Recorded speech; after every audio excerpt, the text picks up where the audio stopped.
Excusez-moi, maman, je voudrais poser une question. Oui, Moi, je suis chrétienne, ça fait 2 ans, donc je suis oui, pas baptisée encore. Mais j'ai reçu, il y a à peu près un mois, j'ai reçu la Renaissance. Et j'ai mon mari, lui, en fait, il croit pas. Et j'ai mon oui. fils, c'est pareil. Et j'ai parlé déjà de notre Seigneur à mon fils, mais il veut rien savoir. Et ça me fait mal au cœur à cause de ça me fait mal, quoi. Il me dit, maman, je veux pas que tu me parles de ça. Et moi, ça me fait mal. Alors, je sais plus quoi faire. Je prie, je demande à notre Seigneur. Je fais que prier, justement, qu'il touche leur cœur, pour Oui. qu'ils puissent vivre heureux et qu'on soit avec notre Seigneur. Ma soeur, ça fait un mois que tu es convertie, fait que tu es né de nouveau, c'est Oui, ça, mais il y a peu de temps? je veux dire, j'ai suivi la réunion pendant 2 ans. D'accord. Et Voilà, ça je fait à suis peu très... près un mois que tu t'es vraiment engagé avec le Seigneur Voilà, et c'est ça. que tu crois que tu es né de nouveau. Je Voilà, vais te j'ai eu dire la... quelque chose, et j'aimerais répondre à ta question, si Dieu me le permet, c'est de savoir que le témoignage, pour s'acquérir un témoignage, c'est long. Souvent, sans parole, on peut gagner les gens. Parce que souvent, les paroles, les gens, eux, ils écoutent des paroles, mais ce qu'ils veulent voir et qui marque réellement les cœurs, ce sont nos actes. C'est-à-dire que je ne crois pas que tu es comme ça, hein. Je ne crois pas. Moi, je crois que tu es né de nouveau, que tu as des paroles de douceur. Je le crois.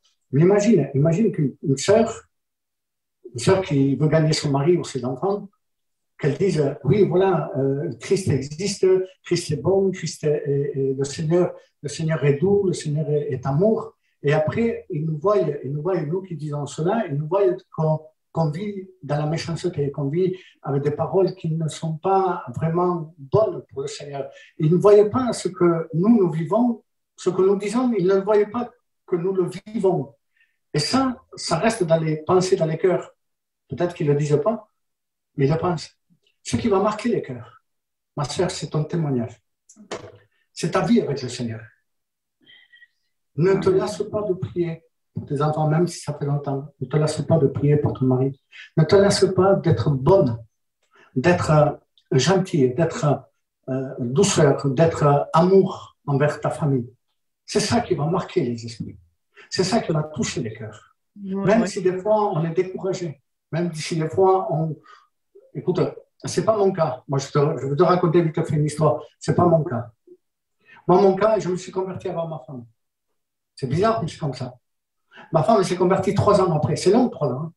C'est très long. Hein. Surtout que quand le mari ou la sœur, ils sont vraiment convertis, le compagnon ou la compagne qui n'est pas converti, 3 ans, c'est très long. Pendant ces 3 ans, je jeûnais tous les jours. Je priais tous les jours pour ma femme. Pendant ces 3 ans. Mais ce que ma femme a vu, ça a été ma douceur. Ce que ma femme a vu, qui a touché son cœur, ça a été que réellement j'avais changé. Au début, je voulais la forcer. Au début, je te promets que je voulais la forcer. Au début, je voulais qu'elle ait ma foi, mais ça ne pouvait pas marcher. On ne peut pas inculquer une foi comme ça. On ne peut pas transmettre une foi. La foi, elle est personnelle. On croit ou on ne croit pas. Ma femme, elle ne croyait pas. Elle croyait en Dieu, mais à sa manière, tout simplement. Alors, moi, je ne pouvais pas, et au début, je voulais la forcer, la forcer, la forcer. Mais à un moment donné, il y a quelqu'un, un serviteur de Dieu. J'étais pas pasteur, j'étais chrétien, j'étais au commencement. Et au début, un pasteur, au bout de 2 ans, un pasteur m'a dit, écoute, ta femme, tu la gagneras avec de l'amour et de la patience. Mais ça a percuté mon cœur. Vraiment, ça a percuté mon cœur. Et je dis, Seigneur, je veux mettre en pratique ces paroles. Alors j'étais gentil, j'étais doux, mais ça a été pour gagner ma femme. Je ne sais pas que je m'efforçais, mais j'avais compris le message. Et Dieu est en train de me dire, c'est pas par tes paroles, c'est pas en l'obligeant. Au contraire, plus tu vas l'obliger, plus elle va se retirer de Dieu. Laisse-la, va aux réunions. Moi, j'allais aux réunions. Moi, j'écoutais la parole de Dieu. Je faisais ma vie avec le Seigneur. Elle, pendant longtemps, elle ne suivait pas. Ben, je la laissais. J'allais aux réunions. Fais pareil, ma soeur. Ton mari n'est pas converti, tes enfants ne sont pas convertis. Écoute les réunions, écoute la parole de Dieu. Mets-toi devant Dieu, prie le Seigneur. Et ton témoignage, gagne-le avec quoi? Avec l'amour de Dieu. Et avec cet amour que tu as reçu du Seigneur, cet amour qui remplit nos cœurs. Et avec le témoignage véritable de la fidélité à Dieu. C'est ça qu'on va les gagner. Et ma femme, je l'ai gagnée comme ça. à un moment donné, son cœur a été touché. Parce qu'elle a vu que j'avais tellement changé. Elle a vu quoi? Elle a vu que j'étais rempli d'amour. Que je ne criais plus, je ne disais plus rien. Je l'ai laissée, comme elle s'est sentie un peu délaissée. Elle est venue, elle a écouté la parole de Dieu. Et petit à petit, le Seigneur a touché son cœur. Aujourd'hui, ma sœur, c'est une femme de serviteur. Dieu réellement a touché son cœur. Amen. Alors, ce qu'on ne peut pas faire avec les paroles, même si des fois ils ne comprennent pas, faisons-le avec notre cœur dans la prière et avec nos actes en étant vraiment remplis d'amour. Ça gagne les gens. Je vous promets que c'est. Ah ben, c'est ce que je fais, je prie, mais bon, mon mari me respecte mon choix, il le sait. Il respecte mon choix. Voilà. Je suis dans ma chambre, je prie, je suis sur Zoom, je suis dans les réunions. Il respecte mon choix. Là, pour ça, il n'y a pas de souci, je veux dire. Voilà. Justement, il a vu que j'ai changé, j'en suis sûre, il ne me dit rien, mais c'est vrai, je criais beaucoup. Mais là, ça fait plusieurs mois que je m'adoucis, en fait. Comme j'ai dit dans le message, les cœurs qui sont durs, les cœurs qui sont méchants, les cœurs des inconvertis, qui peut-être sont remplis d'amertume, comment on peut les adoucir? Simplement avec la douceur. On ne peut pas faire autrement. Si tu rajoutes de l'amertume dans un cœur qui est rempli d'amertume, ou tu rajoutes des paroles qui vont peut-être mettre plus de colère dans un cœur, ça ira pas. Ça ira pas. Ça marchera pas. Mais les paroles remplies d'amour, ça marche toujours. C'est ça. Voilà. Que Dieu soit béni. S'il y aurait une autre question, que Dieu soit béni. Je ne sais pas. Au milieu du local, dans le Zoom. Est-ce qu'il y a d'autres questions? Moi, j'ai une question. Oui. Alors, moi, j'ai un foyer partagé et il n'y a que moi qui est chrétienne chez moi. Et j'ai 5 enfants. Et il y en a 3 grands et ils sont pas chrétiens. Et je les élève pratiquement tout seul, moi, ces enfants-là. Je les ai élevés pratiquement parce que mon mari est toujours en prison. Et j'ai tendance à je suis chrétienne, ça fait 2 ans. Mais je suis assez sévère avec mes enfants. Pas méchante, hein, mais je suis un petit peu stricte. J'ai une fille, et par contre, je suis assez droite avec elle. Et il y a des fois, elle me dit, elle est belle, la chrétienne. Elle me fait comme crier dessus, et comme ci, et comme là. Et ça fait, moi, ça me fait mal, quoi. Je dis, c'est vrai, je suis une chrétienne, et je crie un petit peu dessus. Alors, ma sœur, tu sais, je pense que tu connais ces passages qui sont marqués dans la parole de Dieu. Il y a un passage qui dit de ne pas, de ne pas laisser les enfants faire ce qu'ils veulent, c'est de le corriger. Corrige l'enfant. Corrige l'enfant, ça ne veut pas dire que c'est des enfants de bas âge. Les enfants de bas âge, on ne les corrige pas, c'est souvent des enfants déjà qui commencent à comprendre. Corriger les enfants, c'est particulier. La Bible nous enseigne qu'il y a la correction. Mon fils ne méprise pas la correction du Père. C'est vrai que ça parle de Dieu le Père quand il corrige ses enfants, d'accord, mais la Bible tout entière nous dit le plus pire. Moi, je connais quelqu'un, je ne dirai pas le nom, mais je connais quelqu'un qui ne frappe, pas frappé, mais qui ne corrige jamais ses enfants. Mais alors, il crie beaucoup, mais les enfants, ils ont pris l'habitude que le Père écrit. Après, à un moment donné, il n'écoute même pas. Mon père écrit, mais il fait rien. Mais c'est pas ça. La crainte des parents ne sont pas là. C'est pas mauvais, même si ta fille, elle te dit, écoutez, moi, quand j'étais jeune, mon père me corrigeait beaucoup. Je rends grâce à Dieu. Parce qu'aujourd'hui, peut-être, je ne serais pas ici. Amen. Eh oui. Mais je rends grâce à Dieu d'avoir eu un père qui est un peu sévère. Et jamais je lui dirais, il a été trop sévère. Non. Pourquoi? Parce que heureusement, parce que moi avant de me convertir, quand j'étais jeune, j'étais un enfant qui était vraiment, j'étais pas gentil, voilà. Et heureusement que mon père me tenait. Amen. Parce que sinon, qu'est-ce que j'aurais fait? Seigneur, aujourd'hui, je ne serais peut-être pas ici, peut-être je ne serais pas serviteur, je ne sais pas.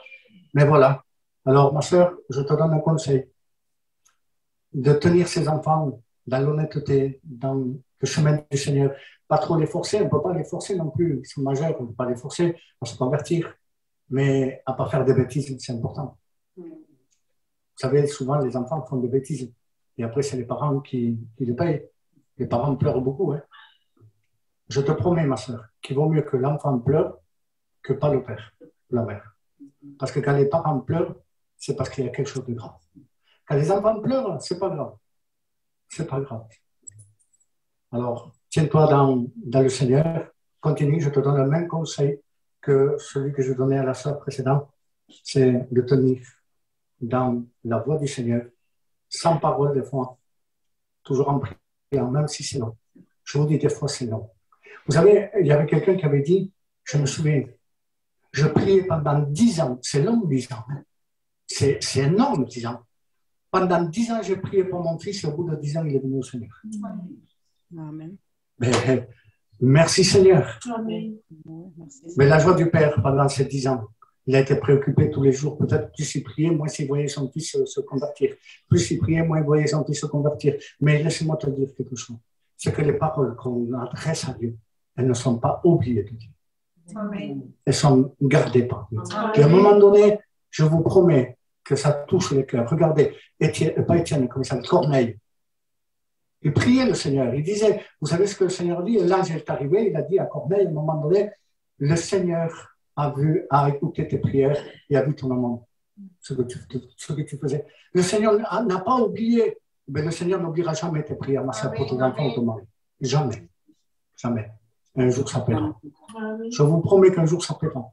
Priez sans cesse, dira la Bible. Ça va payer. On paye le prix. On le paye, mais on va voir le résultat que Dieu soit béni. Ne vous lassez jamais de prier pour la famille. Jamais. Surtout dans ces temps-ci-là. Le Seigneur est en train de ramener à lui, je vous promets, la famille, ce qu'on est en train de prier. Parce que bientôt le Christ revient. Amen. Alors il faut continuer à prier, intercéder, jeûner et témoigner. Amen. Et vivre notre témoignage, c'est le plus important. Que Dieu soit béni. Voilà. Amen. Est-ce qu'il y aurait d'autres, je sais pas, il y aurait d'autres questions? C'est bizarre que les femmes ne posent pas. Des fois, elles sont bavardes. Là, ce soir, elles ne parlent pas. Non, pas de questions? Après, moi aussi, voilà, je peux répondre une deuxième question, s'il vous plaît. Vas-y, oui. Voilà. Moi, c'est pareil. Bon, j'ai des frères, on est 11 dans la famille. Donc, il n'y en a aucun qui sont chrétiens. Et ils ne veulent rien savoir. Hein. J'ai ma cousine, il n'y a pas longtemps, qui est décédée. On a été sur Strasbourg avec ma soeur, l'aînée. Donc, moi, je connais des chrétiens là-bas de Strasbourg. J'étais sur Zoom avec eux, je les ai suivis pendant longtemps. Et cette sœur, elle est venue me voir. Ça fait que je suis partie avec elle pour voir d'autres chrétiens. Et ma sœur m'a fait la réflexion. Elle me dit, oui, tu vas te baptiser. Enfin, elle ne m'a pas laissé tranquille. Mais qu'est-ce que j'ai dit? J'ai dit, Seigneur, pardonne-la. C'est tout ça que j'ai dit. Mais elle le sait. Elle le sait que je fais la volonté de notre Seigneur et je le ferai. Ce n'est pas ma famille qui va me sauver. C'est le Seigneur qui va me sauver. C'est ça. Je le fais pour lui. De toute façon, ouais. De toute façon, je veux te dire quelque chose. Tu fais partie d'une famille nombreuse. Et tu sais, dans une maison, quand toute une maison est dans les ténèbres, et dans le noir, il suffit qu'une simple lumière, elle va éclairer l'endroit où elle se tient. Vous prenez une bougie, une lampe, une torche, peu importe. Quand vous allez l'allumer, elle va éclairer tout ton alentour. Mais cette lumière, ou cette bougie qui va être allumée, cette lumière va contaminer les autres. Et progressivement, ça risque d'être une lumière après une autre, une lumière après une autre. Laisse le temps passer. Sois une lumière dans ta maison, parmi tes frères et tes sœurs. N'écoute pas les mauvais conseils. Ta sœur t'a dit, tu vas te baptiser, en voulant dire, ne te baptise pas. N'écoute pas. Toi, tu fais toujours la volonté de Dieu. Fais toujours ce que Dieu va te demander, tout ce qui est biblique, tout ce qui est véritable. Fais-le. De tout ton cœur, fais-le. Mais cette lumière, que tu veuilles ou tu ne veuilles pas, tu es en train de la resplendir autour de toi. Et ça va faire quelque chose de bien dans ta famille. Et après, ça risque de faire boule de neige. Ça veut dire quoi? Ça veut dire que peut-être un frère à toi ou une sœur va se convertir, l'autre va se dire, ben, ça fait déjà 2. Et après, l'autre va dire, oui, mais pourquoi? Alors, elles vont s'intéresser petit à petit, ils vont venir au Seigneur. Amen. Vous savez, je ne sais pas, l'évangile, je crois à la puissance de l'évangile, mais je crois à la puissance du témoignage. Amen. C'est comme ça. C'est la puissance, la vraie puissance de l'évangile, c'est la puissance de notre témoignage. Nous avons reçu le Christ, nous sommes une lumière, Jésus a dit, nous sommes une lumière et nous devons resplendir au cours de nous. Amen. Mais cette lumière, elle ne passe pas inaperçue. Regardez, quand vous êtes dans une forêt et que tout est noir, que vous ne voyez rien, quand vous voyez une lumière au loin, vous savez que c'est une lumière, vous vous dirigez vers la lumière. Pourquoi? Parce que la lumière attire. C'est ça. Alors soyons une lumière au milieu de nos familles qui vivent dans les ténèbres, pour qu'elles soient attirées au travers de nous. Mais si notre lumière, à nous, Jésus a dit, si ton œil est en mauvais état, tout ton corps sera dans les ténèbres. Ça veut dire quoi? Ça veut dire que si nous sommes dans les ténèbres, comment vous voulez que les autres vont voir quelque chose en nous? Ils ne vont rien voir, on ne va pas les attirer, puisque nous sommes comme eux. Mais si nous gardons la lumière, si nous sommes une lumière, on va les attirer à la lumière, qui est le vrai Christ. Amen. Amen. Que Dieu soit béni. Gardons ce que le Seigneur nous a dit. Amen. Vous savez, la Bible dit que la femme soit soumise à l'homme. C'est vrai ou pas? Amen. D'accord? Mais si ton mari te dit il faut aller en discothèque, on va en discothèque, est-ce que vous allez aller? Hein? Et pourtant, on est soumise. Oui, mais mon mari, je suis obligé de l'écouter. Il veut m'amener en boîte. Je parle pour les jeunes, hein, je ne parle pas pour les âgés. Hein. Mais c'est vrai, il y a des jeunes sœurs qui sont converties, leur mari non. Et ils veulent qu'on sorte. Oui, mais ça dépend où, je ne vais pas. Hein. Oui, mais il faut être soumise, mais pas dans ces conditions, pas dans le péché. Vous comprenez? Ce n'est pas dans le péché.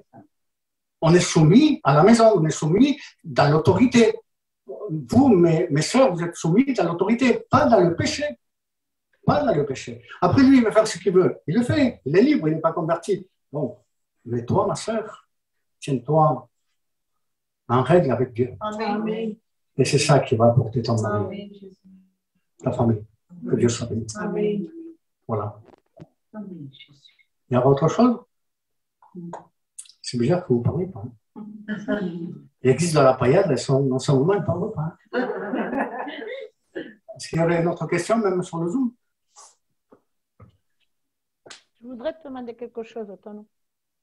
Oui. C'est pas par rapport au message, c'est par rapport à moi.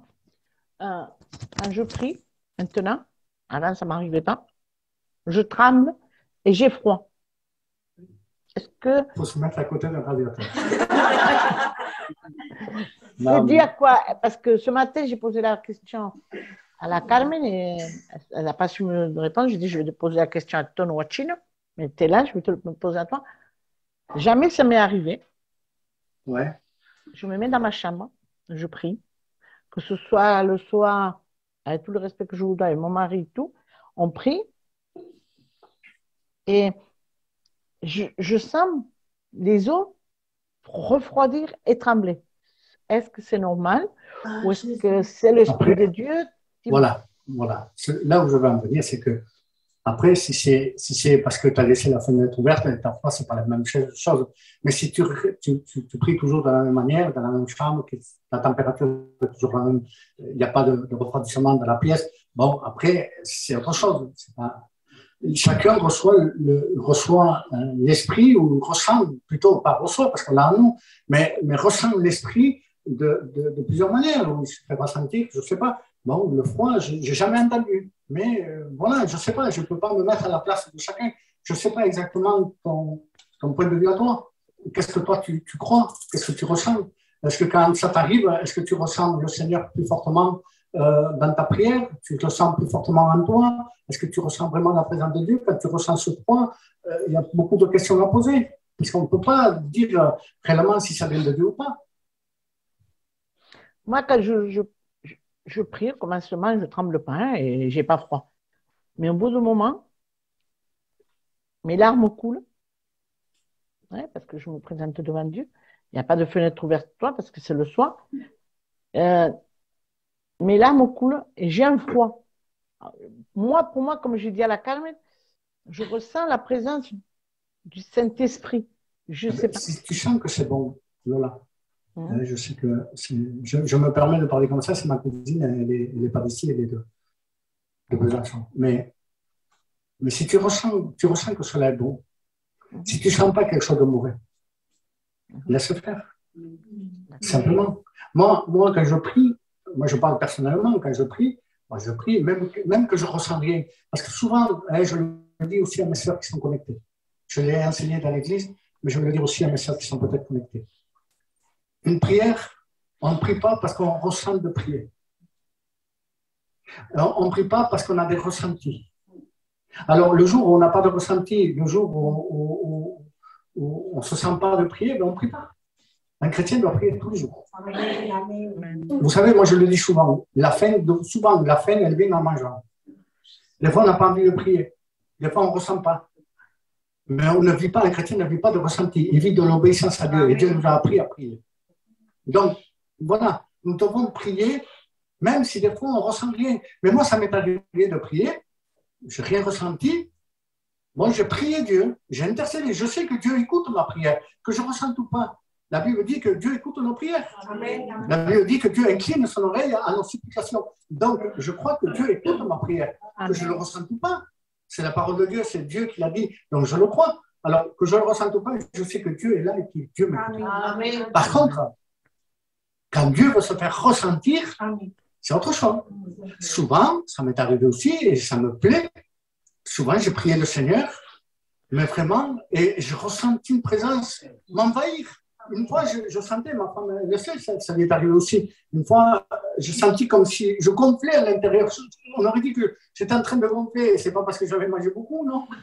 Mais c'est parce que je sentais la présence de Dieu. Je ne sais pas si c'est mon âme qui prenait de l'ampleur, je ne sais pas. Mais je croyais que j'allais flotter. Tellement je me sentais enflé. Je croyais que j'allais. Et j'ai dû ouvrir les yeux. C'était la première fois, ça. J'ai dû ouvrir les yeux. Je me suis rendu compte que j'étais sur terre. Et d'un coup, ça c'est parti. Amen. Mais il y a plusieurs manières de ressentir. Amen. On n'est pas tous fait pareil. Le Saint-Esprit n'est pas obligé de faire à tous de la même manière. Il fait comme il veut. De toute façon, les dons, il est distribué. C'est Dieu qui les donne. Il est distribué. C'est le Saint-Esprit qui les distribue comme il le veut. Alors, il est distribué. Un, il parlera en langue. L'autre aura le don de prophétie. Mais le Saint-Esprit, c'est le même. Alors qu'un ressent d'une manière, l'autre ressent de l'autre. C'est le Saint-Esprit. Amen. Voilà. Merci. Moi, je l'ai reçu. Excuse-moi, je parle encore. Oui. Moi, ça fait un mois à peu près.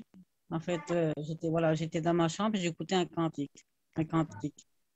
J'ai commencé à prier, mais ça venait vraiment de mon cœur. Je demandais de tout mon cœur. Je demandais tous les péchés que j'ai faits. Je demandais pardon.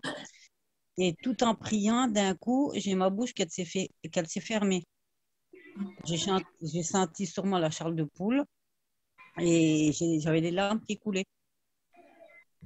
Et après, ma bouche, elle s'est ouverte. Je dis juste merci Seigneur. Et après, j'ai senti une fatigue, mais j'étais vidée de mon corps, en fait. Excusez-moi. J'étais vidée de mon corps. Alors, j'ai demandé justement parce que moi, je suis sur comment on appelle ça? Sur un groupe de prière. Ouais. Je suis sur un groupe de prière et je demandais à un chrétien. Il m'a dit comme ça, c'est la renaissance, ma soeur, que tu as reçue. Déjà, ma soeur, peut-être que la renaissance, on ne dit pas renaissance, on dit naître de nouveau ou régénération. J'ai été régénéré. C'est dans la même pensée, mais je sais que c'est pas mauvais ce que tu dis, hein, c'est pas mauvais, mais ce que tu dis, toi, c'est pas exactement ça. Le vrai mot, c'est être né de nouveau. Je suis né de nouveau, ou alors j'ai été régénéré. C'est la régénérescence. Bon, à partir de là, nous voyons quoi? Nous voyons qu'on peut ressentir le Seigneur. Pourquoi on est fatigué quand on prie? Est-ce que quelqu'un le sait? Est-ce que quelqu'un sait que quand on prie, normalement, quand on parle, on ne se fatigue pas, on est assis, on est dans la chambre, peut-être à genoux, d'accord? Mais pourquoi des fois, après avoir prié, on a une fatigue intense? Est-ce que ça vous est déjà arrivé ou pas? Hein, mes sœurs? Si ou non? Amen. Amen? D'accord. Alors pourquoi? Qui peut me l'expliquer? Non, toi, je te l'ai dit déjà. C'est ma femme, elle lève la main et dit, moi, je peux l'expliquer. Elle me dit non, parce que tu sais déjà, je te l'ai dit. Le Saint-Esprit. Le Saint-Esprit. Ça vient du cœur. On demande tellement fort du cœur. Oui, c'est pas exactement ça. À la prière, on met toute notre force dans la prière. Oui, c'est ça, on met toute notre force dans la prière. Après, il y a autre chose en plus. Parce qu'il y a un combat entre la chair et l'esprit, non?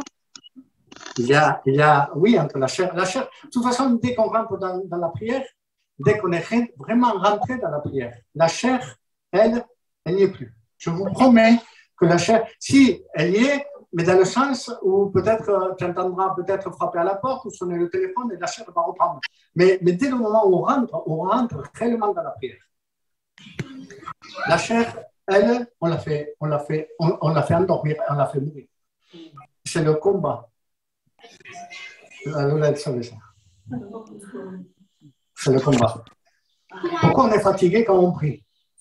Vous savez, quand est-ce qu'on est vraiment fatigué? Des fois, ça m'est arrivé, des fois, non. Des fois, j'ai prié, je n'ai pas été fatigué. Des fois, j'étais vraiment fatigué. Comme si on m'aurait vidé. Pourquoi? Parce que la Bible dit que nous combattons dans les lieux célestes contre toute domination, tout démon, tout esprit impur, contre Satan lui-même. On combat tout ce qui est mauvais. Et quand nous combattons et nous luttons pour nos familles, quand nous prions le Seigneur, nous rentrons dans un combat. Mais qui dit combat, dit fatigué. Nous sommes obligés de combattre. Et quand nous combattons, quand nous prions et nous combattons, prenez un soldat, quand il est au repos, il n'est pas fatigué, mais quand il va au combat, croyez-le qu'il est fatigué. Surtout avant. Avant, il y avait des épées, il se battait avec des épées, avec des armures, il se fatiguait. Et bien nous, c'est pareil. On a une armure, la Bible parle qu'on se revêt d'une armure. Revêtez-vous de l'armure de Dieu. Amen. Amen. Même vous, les sœurs. Je vais vous expliquer un songe, quelque chose, une vision que Dieu m'a fait voir. Mais après, la Bible dit, revêtez-vous de toute l'armure de Dieu. Alors, il est parlé de quoi? Il est parlé de la ceinture de vérité.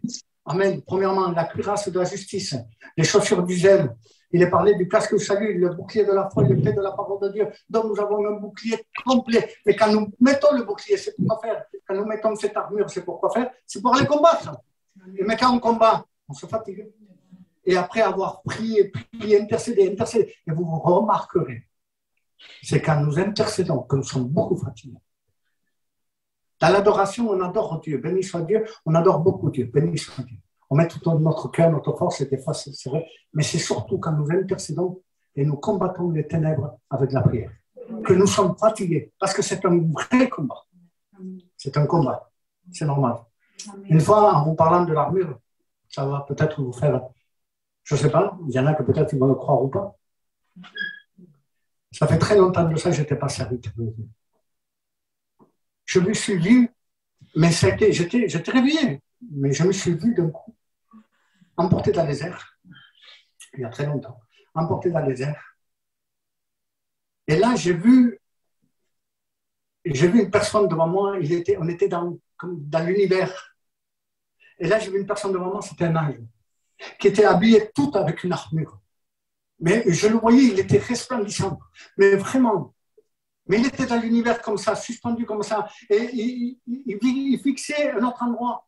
Mais moi, je regarde comme ça et je voyais vraiment des ténèbres, mais fortes, des ténèbres, vous ne pouvez pas imaginer. Et je voyais qu'elles s'avançaient.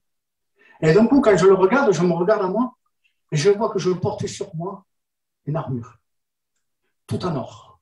Mais une armure, c'était de l'or. Et j'avais un bouclier, j'avais une épée à la main. Et je voyais, j'avais une cuirasse dans ma poitrine. Je savais que j'avais un casque parce que je sentais le poids. Et là, je me suis vu avec un bouclier. Et là, je me suis réveillé. Voilà, Dieu m'a fait voir ça. Peut-être 3-4 ans après. J'ai revu la même scène. La même scène. Et là, j'ai vu ma femme avec une cuirasse, avec une armure sur elle, dans le même endroit. Et on regardait tous les deux, dans un sens, il y avait des ténèbres, et nous combattions les ténèbres. Moi et ma femme. Mais je l'ai vu aussi avec une armure. C'est pour vous dire que l'armure de Dieu existe réellement.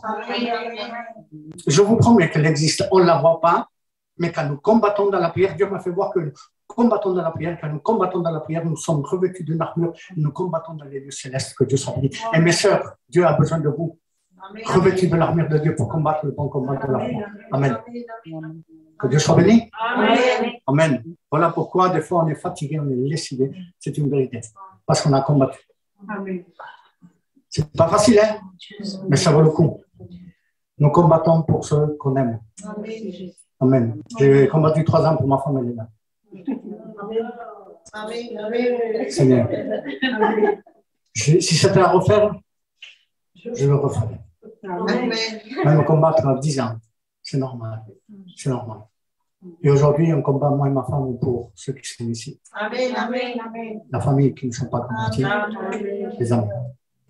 Que Dieu soit béni. Ma soeur, combat, toi qui es sur le Zoom, combat pour ta famille. Combat vraiment. Ça vaut le coup. Que Dieu soit béni. Amen. Voilà. Merci. Donc, je ne sais pas quelle heure il est. Ah, c'est déjà 10 heures, non? Oui. Donc, nous sommes obligés, parce que, alors je veux vous expliquer quelque chose, nous sommes obligés de couper, parce qu'au-dessus, nous avons il y a des habitants, nous avons le local, et au-dessus, il y a des habitants qui habitent, et à partir de 10 heures, nous sommes obligés d'arrêter pour ne pas faire de bruit, c'est tout à fait normal. Donc, on va finir par la prière. Et grâce à Dieu, merci Seigneur.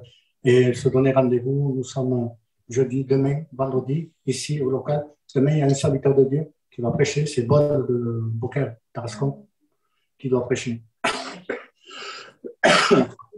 Voilà. Que Dieu soit béni. On prie le Seigneur, je rends grâce à Dieu et on clôture cette réunion. Merci Seigneur pour ce qui s'est passé. Seigneur, merci. Encore une fois. Seigneur, parce que tu nous fais participants à tous, que ce soit nous les hommes, les serviteurs ou même les sœurs, Seigneur. Participants au salut des autres. Tu nous as revêtus de ton armure, Seigneur. Et nous croyons, Seigneur, que nous combattons le bon combat de la foi. Nous sommes victorieux parce que, Seigneur, avec toi, nous sommes plus que victorieux. Je te prie de bénir mes sœurs, de les aider dans leur combat, de les aider, Seigneur, dans leur vie. Seigneur, des sœurs qui, leurs compagnons ne sont pas convertis et que c'est dur pour elles. Il y a des sœurs où leurs compagnons les laissent, Seigneur, écouter la parole de Dieu, mais il y en a d'autres, Seigneur, qui les interdisent, Seigneur. Il y a, Seigneur, ces sœurs qui souffrent réellement aussi. Je te prie, mon Père, de les aider en touchant le cœur aussi de leurs compagnons. Non pas pour qu'ils la laissent tranquille, non, mais pour qu'eux soient sauvés. Tellement tu as payé tellement cher le salut. Seigneur, je te prie de toucher le cœur de tous ces maris qui ne te connaissent pas, pour leur salut, Seigneur, mais pour que leur maison vive dans la paix de Dieu. Les enfants qui ne sont pas convertis, touche les cœurs, Seigneur, afin que Seigneur vienne à toi, Père, au nom de Jésus. Merci de fortifier mes sœurs, de les aider à garder le bon témoignage, à pouvoir avancer avec toi, Seigneur, de les faire grandir dans tes voies. Père, au nom de Jésus, nous avons besoin aussi, Seigneur, de nos sœurs pour combattre, Seigneur. Oui, Seigneur, elles sont là en train de combattre dans la prière. Ce sont des sœurs, des femmes de prière qui se tiennent devant toi, oh Dieu. Tu les bénis, tu les gardes. Seigneur, exauce, Seigneur, s'il te plaît, leur prière.